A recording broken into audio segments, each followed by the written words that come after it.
Et c'est parti pour la toute dernière de l'actu des sondages avant le premier tour de la présidentielle 2022. Donc bienvenue sur Stats et Société, la chaîne qui vous parle de stats et de sujets de société. Donc nous allons faire cette vidéo donc en 3 parties. Première partie, on va voir donc les sondages par roulement, donc avec leur évolution quotidienne jusqu'à aujourd'hui ce soir. Ensuite, nous allons voir tout simplement l'ensemble des sondages, donc voir l'évolution hebdomadaire. Et après, je vous ai préparé une petite surprise. On va voir ces résultats-là avec l'œil des marges d'erreur des précédentes élections à la présidentielle. Donc pour voir un petit peu où ça pourrait tomber effectivement. Je vous parlerai peut-être assez rapidement du second tour et de ce que je ferai après le premier tour, un petit peu de l'avenir de la chaîne, et j'ai un petit message à faire passer. Donc comme vous savez, je ai fait passer message hier qu'une bonne partie des programmes des candidats ne sont pas des programmes de président de la République, mais plutôt des programmes de gouvernement. Et le gouvernement, ça se joue aux élections législatives qui ont lieu après la présidentielle. Alors soit juste après s'il y a des dissolution, soit un peu plus loin après s'il n'y a pas de dissolution en juin. Pour votre quotidien, c'est-à-dire pour la politique sociale, la politique économique et la politique de sécurité, c'est bien le gouvernement qui décide et donc c'est bien l'élection législative qui est importante. Et la plupart des programmes que vous avez entre les mains pour cette présidentielle, en fait, ne sont applicables que si votre parti gagne les législatives. Il est d'ailleurs même possible qu'on ait une cohabitation. Tout simplement parce que on va avoir un renouvellement. Il n'est pas du tout certain que la même majorité soit reconduite dans son intégrité. Il est possible qu'elle n'ait qu'une majorité relative et qu'il y ait une coalition, voire même qu'on ait une cohabitation en fonction de l'identité du président élu et des rapports de force. Donc voilà, c'était le message que je voulais faire passer. Donc n'hésitez pas à voter aux législatives, c'est limite plus important que la présidentielle et c'est dommage qu'il n'y ait pas plus de monde qui se déplace pour l'élection législative. Donc c'est parti, là on va parler effectivement de l'actu des sondages, donc on va faire directement le graphe, je ne fais plus les sondages séparément de cette manière, il y a eu beaucoup trop de publications, ça fait 9 publications de sondages à commenter, donc vous imaginez que ça fait beaucoup. Enfin plutôt 8 puisque Cluster 17 n'ont pas publié aujourd'hui. Donc c'est parti, on va commencer par les rolling. Donc voilà ce que ça donne, donc finalement vendredi plutôt calme, il n'y a pas eu beaucoup de moments, en fait il y a eu des moments parfois contradictoires, notamment sur Emmanuel Macron, désolé, en fonction des instituts. Pour Marine Le Pen et et Jean-Luc Mélenchon, donc même chose, je crois que c'est plutôt soit des mouvements contradictoires, soit partout de mouvements, et finalement, au final, ça fait une courbe qui est très stable pour ce dernier jour. D'ailleurs, pour certains candidats, ça fait même 2 jours d'affilée qu'on est à un niveau un peu plus constant. Ça contraste avec le début de la semaine qui était beaucoup plus, enfin début, milieu de semaine qui était beaucoup plus animé. Du coup, il faut que je revienne pour que ça se calme, je sais pas pourquoi, mais ça va, hein, vous pouvez changer d'avis durant que je fais mes vidéos, il n'y a pas de problème. Voilà, donc du coup, voici ce que ça donne. Alors évidemment, donc là, ça donne des courbes précises. N'oubliez pas qu'on a des marges d'erreur. Ici, il vaut mieux compter 1 à 2 points de marge d'erreur, mais on verra ça un peu plus tard tout à l'heure. Là, on va passer à l'ensemble des sondages et en hebdomadaire. Donc là, c'est du quotidien. Donc là, il y a bien une journée où il n'y aura rien. Donc puisqu'il n'y aura pas de sondage publié demain, puis après le jour du vote. Donc on verra, probablement je ferai une vidéo après le vote. Alors dimanche soir, je sais pas, j'ai presque envie de faire un live, mais je suis pas sûr de le faire. Mais en tout cas, je ferai une vidéo un petit peu d'analyse pour savoir quel est l'institut de sondage ou les instituts de sondage qui étaient plus proches de la réalité du vote. Donc maintenant, on va passer à la courbe suivante, donc à la compilation suivante. Donc là, ce sont les sondages tout le monde. Et c'est hebdomadaire. Donc S1, c'est la première semaine de janvier. Donc on a fait toutes les semaines de janvier. Donc là, on est à la semaine 14. Donc nous arrivons à la semaine 14 avec voilà ces courbes-là. Alors ici, c'est plus animé. Donc tout simplement parce que les sondages qui sont faits de manière plus classique, il y a parfois 1 ou 2 jours de battement. Donc du coup, les publications du jour, souvent, ce sont des mouvements qui ont été mesurés en milieu de semaine. C'est pour ça qu'on a donc des rollings qui sont plutôt calmes pour ces 2 derniers jours, puisque ces variations-là, ils les avaient déjà mesurées mercredi, alors que par contre, les autres instituts ne les mesurent que maintenant. Donc voilà. Donc ici on remarque donc Emmanuel Macron qui est légèrement au-dessus de 26%, donc on voit d'ailleurs avec les rollings que c'est tout à fait raccord, 26%. Marine Le Pen qui est à 23%, on regarde avec le rolling, c'est aussi 23%. Jean-Luc Mélenchon à 17%, on regarde avec les rollings, 17% aussi. Donc là, vraiment, presque tout le monde est d'accord en réalité. Il y a assez peu de variations d'un institut à l'autre, donc C'est pour ça que c'est assez constant. On regarde aussi que pour peut-être des petites différences pour Zemmour et Valérie Pécresse, mais dans l'ensemble, ils sont quand même au coude à coude, autour de 9%. Un petit peu plus pour Zemmour ici, un peu moins pour Valérie Pécresse, alors qu'ils sont vraiment 9% sur les rollings. Jadot, donc autour de 5%, et on remarquera que les autres candidats ne dépassent pas les 3%. Y compris Vincent Roussel qui avait dépassé 4%, qui pouvait même espérer passer les 5% à un moment donné, donc là c'est plus calé, il est revenu un petit peu en dessous de 3%. Et maintenant je vous ai réservé le meilleur pour la fin, c'est-à-dire je vous ai mis ces sondages en perspective avec les marges d'erreur des précédentes élections. Alors notamment ici, cette courbe est trompeuse parce que là, je vous ai mis le vote comme si c'était une semaine après, mais en fait, c'est pas une semaine après. Le vote, c'est juste derrière, c'est juste dans 2 jours. Et donc, je vous ai matérialisé ça ici. Et là, vous allez voir. Voilà. Donc, ici, nous avons la même courbe que celle que nous venons de voir, mais surtout, je vous ai rajouté donc le jour du vote avec cette barre grise. Donc là, c'est vraiment dimanche. Donc, on a un petit trou, c'est samedi. Et on a la barre grise, c'est le dimanche, donc le jour du scrutin. Et je vous ai dessiné des ovales. En fait, chaque ovale représente une marge d'erreur. Les ovales en couleur foncée pleine qui sont ici. Donc, par exemple, ici, Macron autour de 25-27%.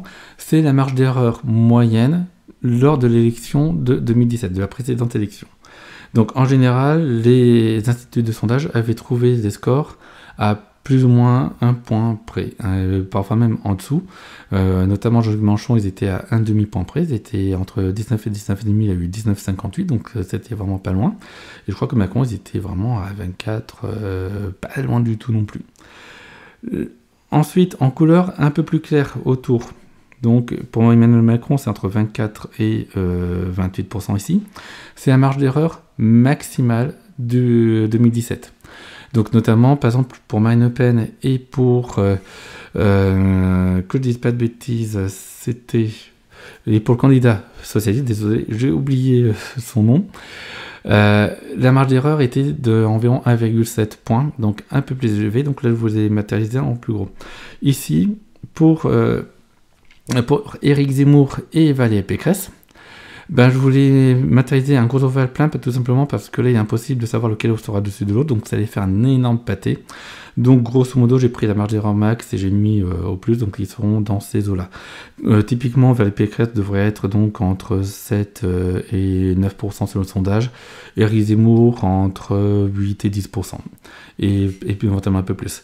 Et à côté, je vous ai fait des ovales ouvertes, ici, qui sont tout simplement vides. Et là, je vous ai mis 2002.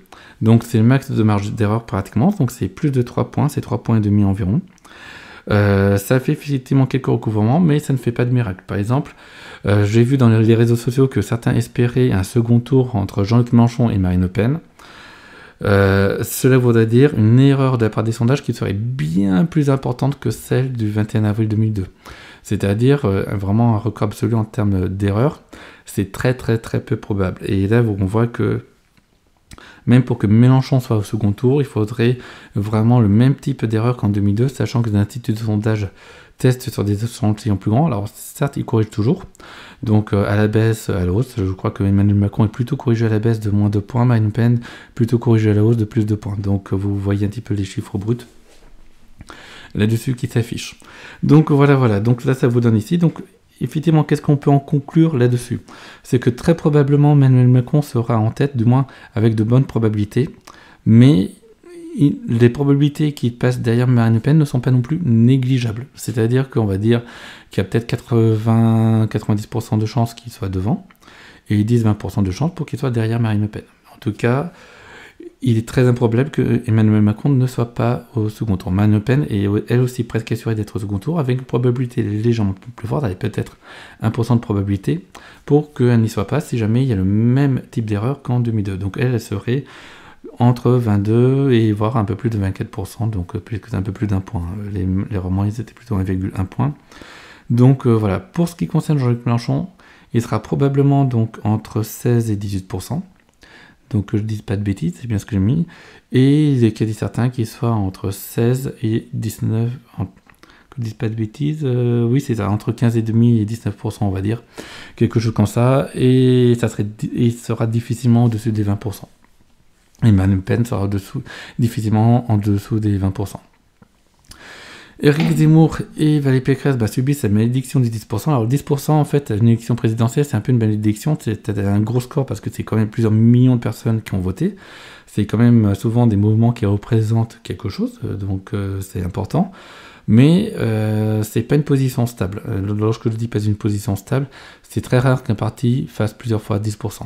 Soit il fait plus la fois d'après, soit il fait moins la fois d'après. Donc ça c'est bon, peut-être que vous ferez après l'élection présidentielle un petit historique de la malédiction du 10%, mais en général un parti n'a pas deux fois dessus 10%, alors qu'au contraire un 20% ou un 15% ça se reproduit facilement. Jacques Chirac était abonné au 20%, il a pratiquement fait toute sa carrière d'élection présidentielle autour de 20% par exemple, qu'il soit perdant ou qu'il soit réélu. Là, mais par contre 10%, voilà, c'est une assez mauvaise place. Il y a Yannick Jadot qui serait aux alentours de 5%, donc plutôt bon score pour un candidat écologiste, puisque je crois que c'est plutôt 2-3% en général qu'ils ont. Les 5% sont loin d'être assurés, surtout ces phénomènes de vote utile qui s'amplifient en faveur de, par exemple, de Jean-Luc Mélenchon. Il ne serait pas étonnant que Yannick Jadot soit à 4%, donc là, dans l'opposition, il y aurait entre 4 et 6% tout simplement. Et pour les autres, ça sera très difficile de dépasser les 5%. Ça sera plutôt des petits scores.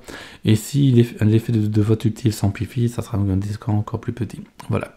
Donc voilà ce que l'on peut dire donc, pour l'élection présidentielle. Alors un petit mot pour le second tour.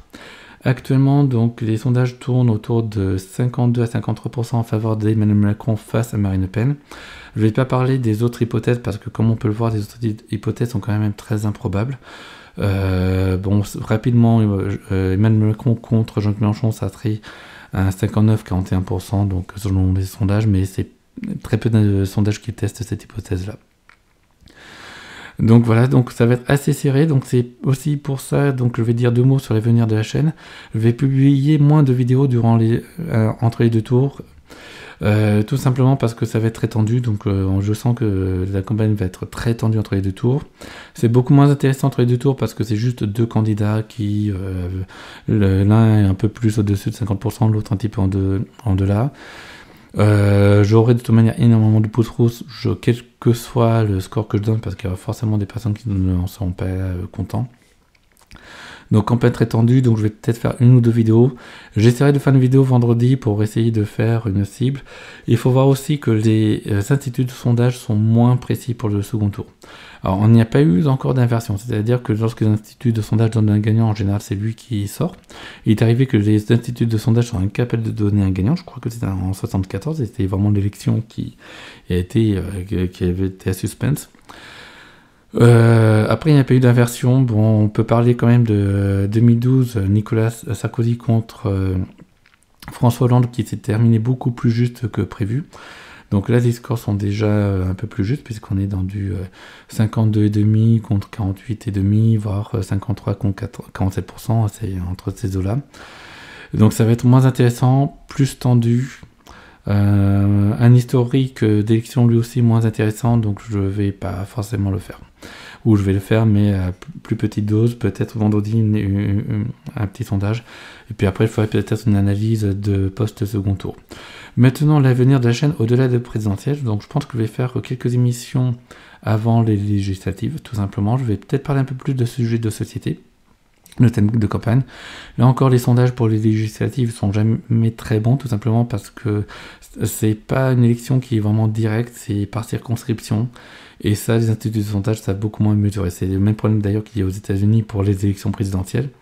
Ce sont des élections où le parti qui est en tête peut être perdant, tout simplement. Donc c'est pour ça que c'est une élection que l'institut de sondage aime moins. Là où en premier tour de présidentielle, c'est quand même plus simple. En plus, c'est beaucoup plus couru, donc ça fait plus de publicité. Donc voilà, donc du coup, je vais peut-être en profiter pour parler un peu plus de sujets de société, surtout que ce sera vraiment le thème, parce que c'est vraiment l'élection législative, on parle vraiment de notre quotidien, de la société, beaucoup plus que la présidentielle, où c'est beaucoup plus la stratégie à l'international de la France, les relations internationales, le nucléaire, éventuellement l'invocation de l'article 16 en cas de danger, donc les pleins pouvoirs au président de la République, un petit peu du maintien des institutions, de la bonne conduite des institutions, mais le reste, si jamais il y a cohabitation, le président n'a pas tant de pouvoir que ça. Son pouvoir il ne l'a que parce que le gouvernement, entre guillemets, est d'accord pour donner au président ce pouvoir-là. Donc voilà, grosso modo. Donc j'espère que cela vous a plu, j'espère que cela ne vous a pas trop froissé si vous aviez d'autres idées sur le pouvoir réel du président. Si vous vouliez des vidéos très fréquentes entre les deux tours, je suis désolé, mais ce n'est pas une bonne idée pour moi. En plus, voilà, je préfère m'occuper un petit peu d'autre chose. Et là-dessus, je vous souhaite une très bonne soirée, une très bonne fin de soirée, un très bon week-end, un très bon vote. N'oubliez pas de voter aussi pour les autres élections qui vont suivre, les législatives en particulier, donc en plus du second tour bien sûr. Et puis je vous dis à ciao, bye bye, au revoir. Et je vais remettre l'écran titre quand même, parce que sinon les vidéos là ça passe moins. Donc voilà, abonnez-vous, partagez la vidéo, commentez, likez, et à ciao bye bye, au revoir.